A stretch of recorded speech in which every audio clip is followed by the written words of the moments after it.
ಗಣಪತಯೇ ನಮಃ. ಶ್ರೀ ಗುರುಭ್ಯೋ ನಮಃ. ಹರಿ ಓಂ. ನಮಸ್ಕಾರ. ಓಂ ಕೃಷ್ಣಾಯ ನಮಃ. ಕೃಷ್ಣ ಅಂದ್ರೆ ಕಪ್ಪು, ನೀಲಮೇಘ ಶ್ಯಾಮ. ನೀಲ ಸೌಂದರ್ಯದ ಪ್ರತೀಕ. ಮನ್ಮಥನಿಗೆ ಮನ್ಮಥ ಶ್ರೀಕೃಷ್ಣ, ಅಷ್ಟು ಸೌಂದರ್ಯವಂತ ಭಗವಂತ. ಹೀಗಾಗಿ ಕೃಷ್ಣ. ನೀಲಿ ಸಂಪೂರ್ಣ ಜ್ಞಾನದ ಸಂಕೇತ. ಭಗವಂತ ಸರ್ವಜ್ಞ. ಸಮಸ್ತವಾದ ಜ್ಞಾನವು ಪರಿಪೂರ್ಣವಾಗಿ ಭಗವಂತನಿಗೆ ಇದೆ. ಹೀಗಾಗಿ ಭಗವಂತ ಕೃಷ್ಣ. ಭಗವಂತ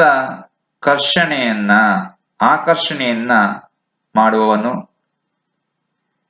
ಹೀಗಾಗಿ ಭಗವಂತನನ್ನ ಕೃಷ್ಣ ಎಂಬುದಾಗಿ ಕರೀತಾರೆ. ಭೂಮಿಗೆ ಗುರುತ್ವಾಕರ್ಷಣ ಶಕ್ತಿ ಇದೆ.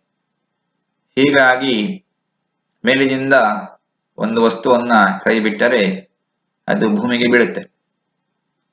ಭೂಮಿಯ ಆಕರ್ಷಣೆ ಅಧೋಮುಖವಾಗಿದೆ, ಕೆಳಗೆ ಇಳಿಯುತ್ತೆ ಭೂಮಿ. ಆದರೆ ಭಗವಂತನ ಆಕರ್ಷಣೆ ಮೇಲ್ಮುಖವಾಗಿದೆ.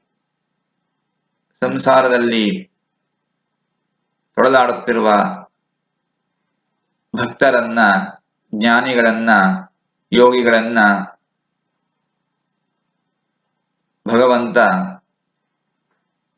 ತನ್ನ ಆಕರ್ಷಣ ಶಕ್ತಿಯಿಂದ ಮೇಲ್ಮುಖವಾಗಿ ಅವರನ್ನ ಎಳೆದು ಸಂಸಾರ ಸಾಗರದಿಂದ ಬಿಡಿಸಿ ಸಜ್ಜನರಿಗೆ, ಯೋಗ್ಯರಿಗೆ, ಮುಕ್ತಿಯೋಗ್ಯರಿಗೆ ಮುಕ್ತಿಯನ್ನ ಕೊಡುವವನು ಭಗವಂತ. ಹೀಗಾಗಿ ಭಗವಂತನನ್ನ ಕೃಷ್ಣ ಎಂಬುದಾಗಿ ಕರೀತಾ ಇದ್ದಾರೆ. ಕೃಷಿ ಪ್ಲಸ್ ನ ಅಂದ್ರೆ ಭೂಮಿಗೆ ಆನಂದವನ್ನ ತಂದುಕೊಟ್ಟ ಅವತಾರ ಕೃಷ್ಣಾವತಾರ. ವಸುದೇವ ದೇವಕಿಯರ ಮಗನಾಗಿ ಅವತರಿಸಿದ ಭಗವಂತನ ಕೃಷ್ಣಾವತಾರ. ಹೀಗಾಗಿ ಭಗವಂತನನ್ನ ಕೃಷ್ಣ ಎಂಬುದಾಗಿ ಕರೀತಾ ಇದ್ದಾರೆ. ಭೂಮಿ ಸಹನೆಯ ಪ್ರತೀಕ. ಅನೇಕ ಭಾರವನ್ನ ಭೂಮಿ ಹೊತ್ತುಕೊಂಡಿದೆ. ಸಜ್ಜನರು, ಸಾಧುಗಳು, ಭಗವದ್ ಭಕ್ತರು, ಧರ್ಮ ಮಾರ್ಗದಲ್ಲಿ ನಡೆಯುವವರು ಎಷ್ಟು ಜನ ಇದ್ರೂ ಭೂಮಿಗೆ ಭಾರ ಆಗಲ್ವಂತೆ. ಆದರೆ ದುರ್ಜನರು, ಪಾಪಿಗಳು, ಅಧರ್ಮಿಗಳು, ಭಗವದ್ವೇಷಿಗಳು ಇದ್ದರೆ ಭೂಮಿಗೆ ಅವರು ಭಾರ ಆಗ್ತಾರಂತೆ.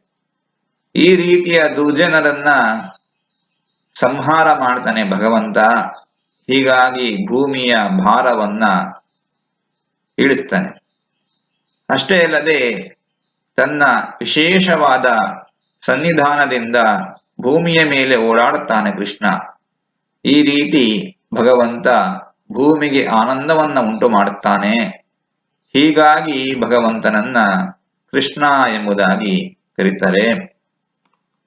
ವೈರಿಗಳ, ದುರ್ಜನರ ಆಯಸ್ಸನ್ನ ತನ್ನ ಕಣ್ಣಿನಿಂದ ಸೆಳೆಯುವವನು ಭಗವಂತ.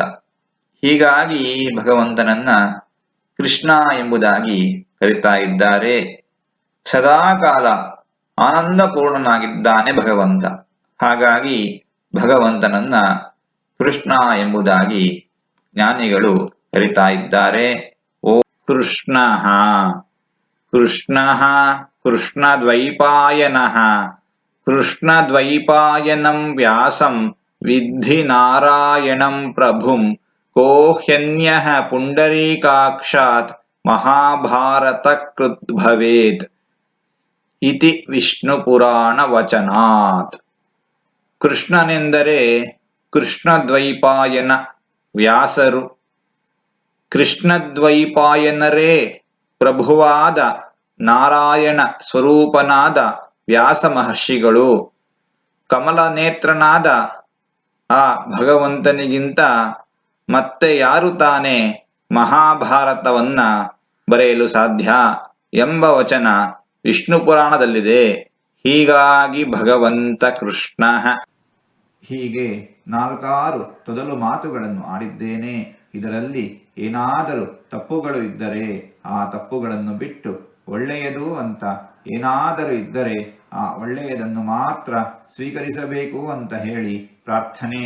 ಈ ನುಡಿಗಳನ್ನೆಲ್ಲ ಆಡಿಸಿದ ಭಗವಂತನಿಗೇ ಸರ್ವವೂ ಸಮರ್ಪಿತ. ಸರ್ವಂ ಶ್ರೀ ಕೃಷ್ಣಾರ್ಪಣಮಸ್ತು.